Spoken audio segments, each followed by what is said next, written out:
আপনি আপনি তো হ্যাঁ, আমাকে রয় চ্যাটার্জি আউট হাউসে দেখেছে। হ্যাঁ, তারপর হঠাৎ আপনারা কি কোথাও চলে গেলেন? হ্যাঁ, চলে গেলাম। সে অবশ্য অনেক কথা। বাই দ্য ওয়ে, আমি জানতাম না তোমরা বিয়ে করেছো। অভিনন্দন।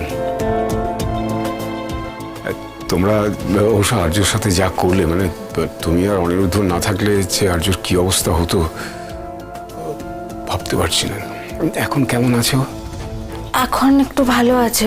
মিস্টার চ্যাটার্জি গেছেন তো ওষুধগুলো আনতে। তুমি অবাক হচ্ছে তো? আমি আর্যর বাবা।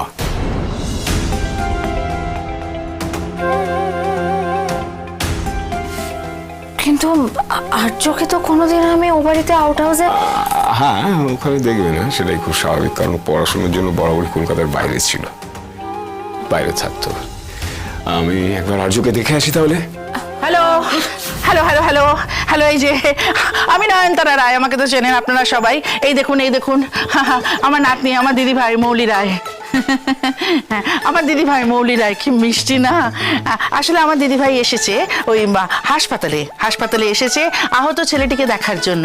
তখন তো এমার্জেন্সি ছিল, সেই জন্য বেচারা ছেলেটিকে হাসপাতালে নিয়ে আসার জন্য সাহায্য করতে পারেনি, তাই জন্য চলে এসেছে আবার। শুধু এসেছে নয়, আপনারা শুনলে খুশি হবেন যে আমার দিদি ভাই ছেলেটিকে দেখবে, তাকে শুভেচ্ছা জানাবে এবং তার সমস্ত চিকিৎসার দায়ভারও বহন করবে। মিষ্টি না ব্যাপারটা? সেই যে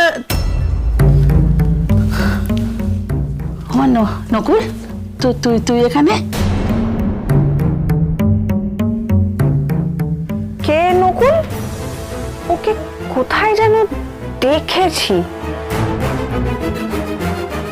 বাই দ্য ওয়ে, যে ছেলেটার অ্যাক্সিডেন্ট হয়েছিল ও কোথায় জানো? আমি ওকে সরি বলবো। তোমার যাওয়ার দরকার নেই, প্লিজ। তুমি কেমন মেয়ে তৈরি হয়েছো আমি জানি।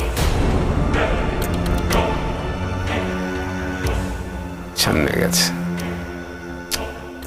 বকে গেছো তুমি, স্বার্থপর। What rubbish! Who the hell are you? আমি আর্যর বাবা।